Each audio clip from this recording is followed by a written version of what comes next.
How's it going, old schoolers? You are kicking it old school, and I'm your host. You are kicking it old school with your host, Russell J.S., and I am your host, Russell J.S. Right now, as I'm making this video, I've already gone ahead and uploaded episode 24 of the Weekly Narc, which I entitled it, What You Want and What You Don't Want. But, as that's going on, I'm making this Kicking It Old School video. I was very happy with the way my track by track of Black Sabbath versus AC/DC went. And, it's like funny, just when I thought I was running out of ideas for Kicking It Old School with Russell J.S., inspired by another YouTube content creator that goes by Almost Human. He was doing, like track by track versus album videos as well. And I wanted to try something like that too. It's like, I got a vinyl collection. I got a CD collection. What can I do? How could I go about this? I'm going to do it differently than him, as different as possible, make it my own. And as always, I encourage you, if you're new to the channel, please hit a like, hit a subscribe, leave a comment in the box down below. Don't mind me, I just woke up from a nap, after, because working 2 jobs and all. I encourage you to do that, and I encourage you to share this content with all your friends. Same thing with the Weekly Narc. If you're a victim of narcissistic abuse or you know somebody that's going through narcissistic abuse, you go ahead and, I don't really like this shirt. You hold on a sec so I could change. This shirt kind of makes me look, and you know how the camera is. Hold on. I'll be right back to you. All right, now I'm back. There we go. I couldn't find a shirt. I got quite a few shirts for the topic of this video that I could wear, but, so much, I prefer this one right here, because this speaks the truth about ego. Anyway, I got another versus album video to do, song by song. Both albums from 1977, just 1 year before I was born. Really great killer albums that I love, that I could listen to in their entirety any day of the week. And what can I say?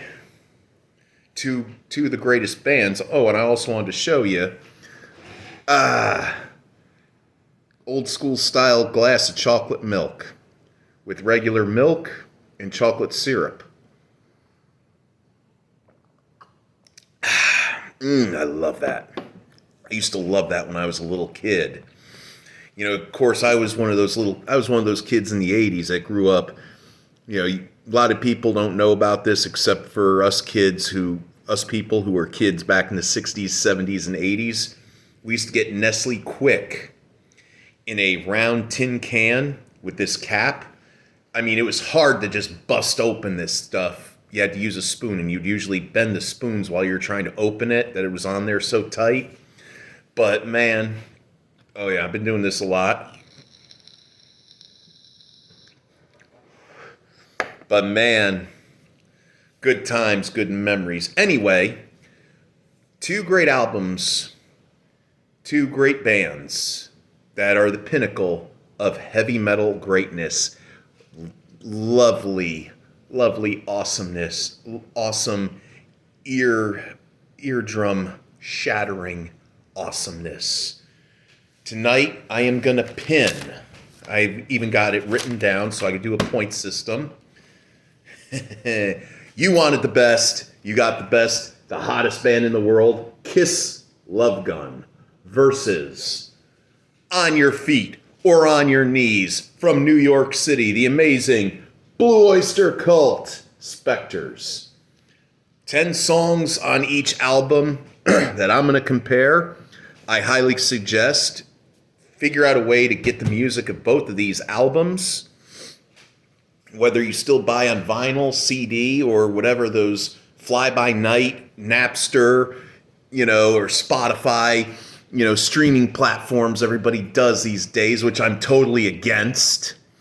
But without further ado, let's check these bad Oscars out, shall we? Okay, Kiss Love Gun versus Blue Oyster Cult Spectres. All the songs in order per each album. All right. I Stole Your Love by Kiss versus Godzilla. Now, I Stole Your Love. I love that intro. You hear the drum beat, and then you hear, Ace Frehley and Paul Stanley.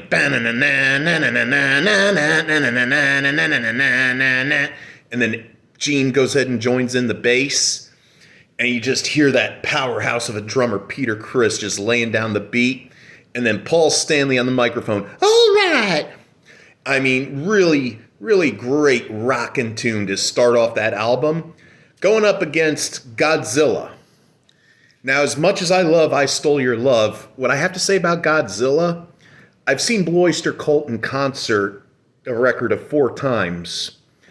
And just what they do to intro that song, I mean, I don't know if they do it, like in the studio, but in concert, you've got Eric Bloom and Buck Dharma on the guitar. And, like the keyboard player, like in the studio, you have Alan Lanier, who's the keys man and a rhythm guitarist, and the bass player, which they've changed a lot of bass players and drummers over the years, and the drum beat being laid down. It's got like this crunchy, bluesy, in-your-face bluesy kind of groove going to it with the monster bass, boom, boom, boom, boom, bum, ba-dum, ba-dum, ba-dum. But from what I saw, I don't know if they do that in the studio, but from what I saw on the stage, it was killer. And, you got Eric Bloom on the lead vocals and Buck Dharma singing along with him in harmony. Then everybody singing the backup chorus, there goes Tokyo, go, go, Godzilla. I mean, yeah, I have to say, it really rocks harder than I Stole Your Love. And I'm sorry, as much as I love I Stole Your Love, I got to give this point to Blue Oyster Cult. Next up, Christine 16 versus The Golden Age of Leather. This is probably the first time where we hear a piano. Well, actually, should I say the second time? I forgot about Beth on Destroyer. But this is the first time Gene Simmons singing about being a grown man falling in love with a schoolgirl named Christine who happens to be 16 years old. When I read the biographies done by each band member, they, Paul Stanley talked about how he's against the whole underage thing because their manager, Bill Coyne at the time, so he says, had a young underage boy laying in his bed in his hotel room with a bowl of cereal. In many ways, it's kind of cringy and hypocritical just to hear Paul say something like that, how he's totally against it, yet they're glorifying it in this song. Going up against the Golden Age of Leather. Now, the Golden Age of Leather, I mean, I love it. It's like almost like an anthem about, it's almost like a harder edge version. Well, Riders on the Storm isn't talking about, it kind of reminds me of the Doors, like almost Riders on the Storm kind of thing, or Hell's Angels, something like that. And just the sound of the guitars and, the sound of the guitars going and, the keyboards, it's kind of got that Doors, Steppenwolf kind of vibe going. And it actually to me, it sounds way better than Christine 16. So once again, 1 point Blue Oyster Cult. And now we got Love for Sale versus Death Valley Nights. What a coincidence that the third track on both albums, no, it's not a coincidence. Actually, they're totally 2 different songs. What the hell am I thinking? Got Love for Sale. Once again, there's Gene Simmons with, his whole thing with debauchery. It sounds sloppy.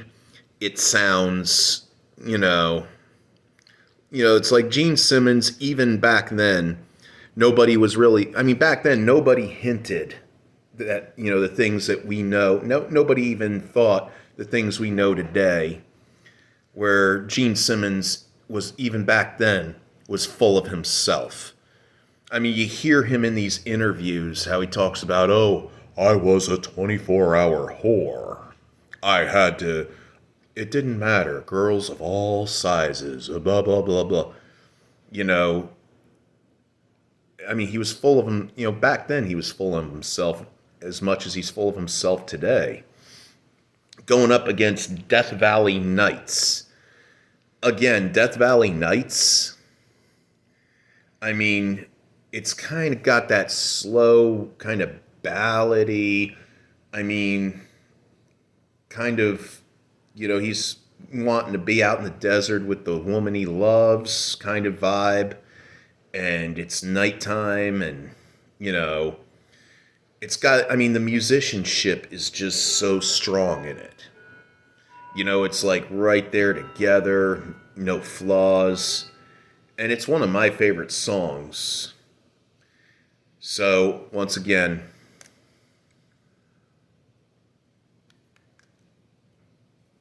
Three points for Blue Oyster Cult. Boy, Kiss is not really doing well on this competition here. But they still have time to make up. Let's see. Oh, wait. Shock Me versus Searching for Celine. Now, Shock Me, it not only is that the first time we hear Ace Frehley on lead vocals along with the guitar, but it was inspired by something true that happened. I think the previous year they were on tour with either Destroyer or Rock and Roll Over. They were performing in Lakeland, somewhere in Central Florida. I think it was Lakeland or Orlando or something. And they were just coming out on the stage, beginning the show. And I guess part of the staircase, the rail, was not grounded all the way. And Ace touched it and it electrocuted him and caused him to faint. And he was out for I don't know how long. Paul Stanley was on the microphone going, "Is there anybody that knows how to play Ace's licks?" And the crowd was just chanting, Ace, Ace, Ace, Ace. And it got, he was backstage. He heard, Ace woke up to the crowd chanting his name. So not having any feeling in his fingers whatsoever, he grabbed his guitar, got up, and did the rest of the show. And, stood up as a trooper. And, not to cause any drama, because I know there's a lot of you self-proclaimed diehards out there who think Tommy Thayer is better than Ace Frehley. Let's see that happen to Tommy Thayer. He'd probably fry to death. And Searching for Celine, another great song by Blue Oyster Cult. I mean, it's got a real great groove to it. You just want to rock out to, starting with a bass line and, drums. And Eric Bloom just on the lead vocals just tears into this, tears it up. And here's the thing. You know what? I'm going to go ahead and give both Kiss and Blue Oyster Cult a point. So far, it's Blue Oyster Cult 4 points, Kiss 1. So I told you something was going to come of this. All right, next, Tomorrow and Tonight versus Fireworks. Okay, that's a no-brainer. Blue Oyster Cult gets that one. And then after that, we've got Love Gun versus Are You Ready to Rock? Now, Love Gun, that's the title track of the album Love Gun. That's killer in itself. Going up, oh wait, hold on a second. Yeah, I already did that, never mind. Going up against Are You Ready to Rock? Well, with the whole thing of, signature anthems of the 70s, like, Grand Funk's We're an American Band, Kiss, Rock and Roll All Night, it's almost like these bands were all at the time trying to come up with their own kind of rock anthem on rocking. So it's not, Blue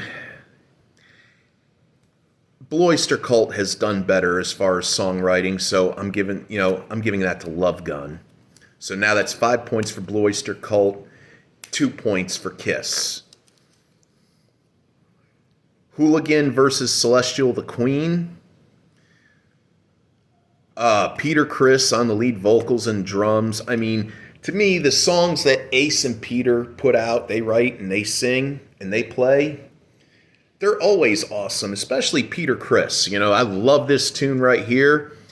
And Celestial the Queen, that's a really great track as well. And yep, I'm going to do this again. They both each get a point because I love Celestial the Queen and I love Hooligan.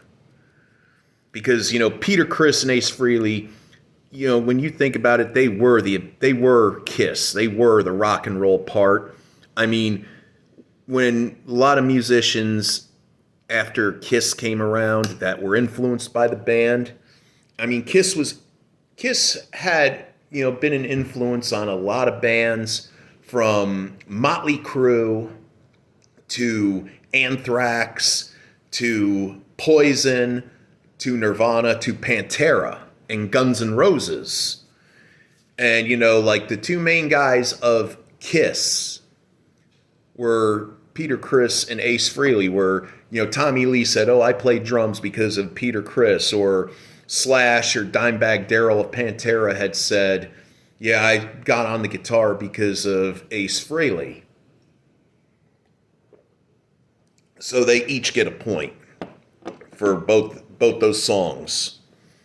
So far now it's Blue Oyster Cult 6, Kiss 3.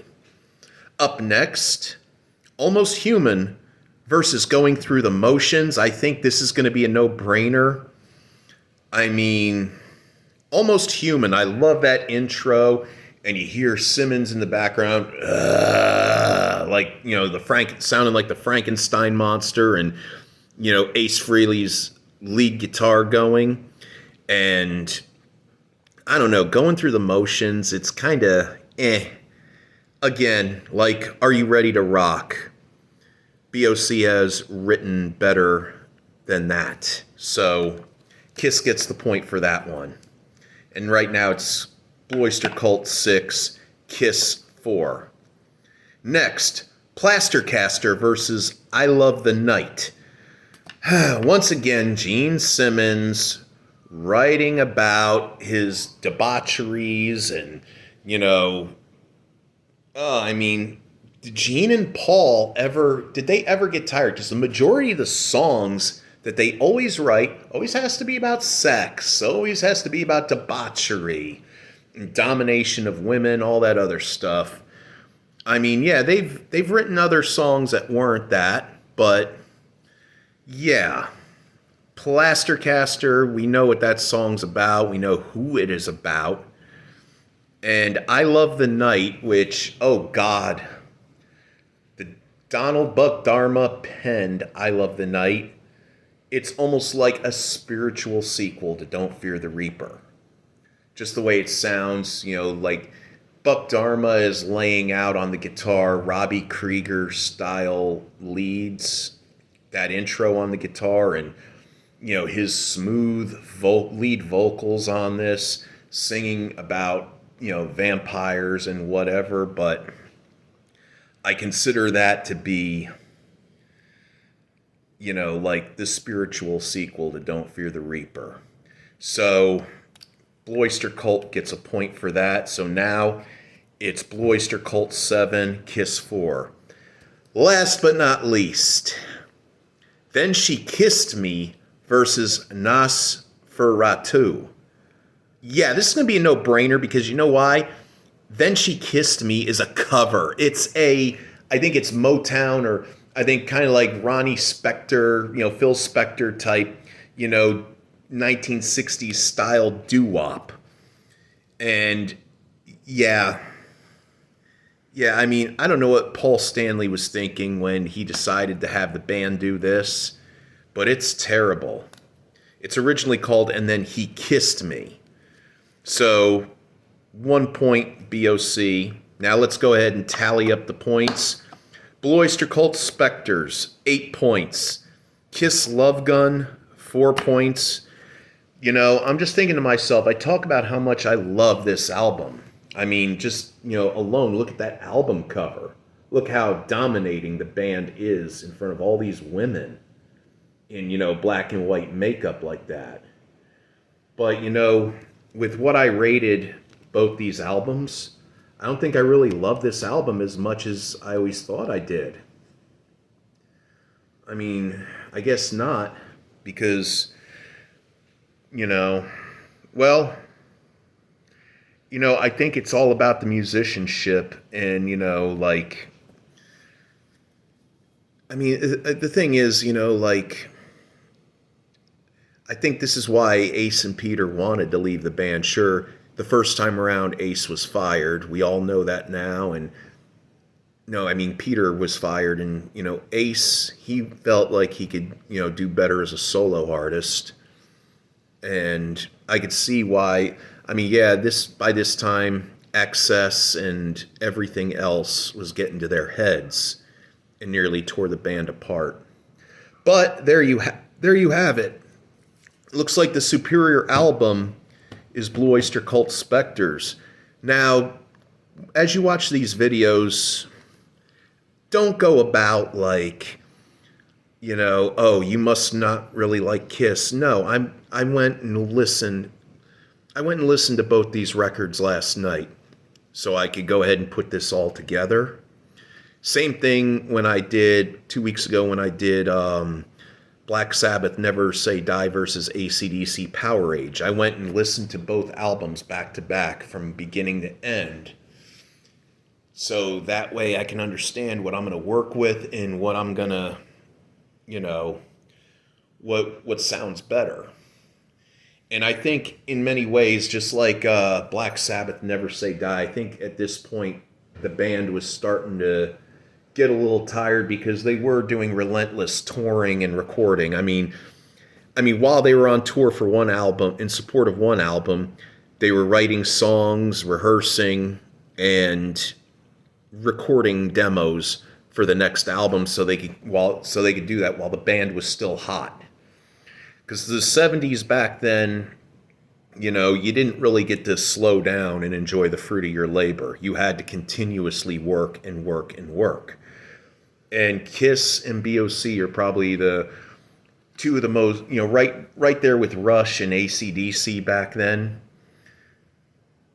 They were workaholics, steady workaholics, but BOC didn't really let the life of the road get to the better of them. Well, that's all we got for Kicking It Old School tonight.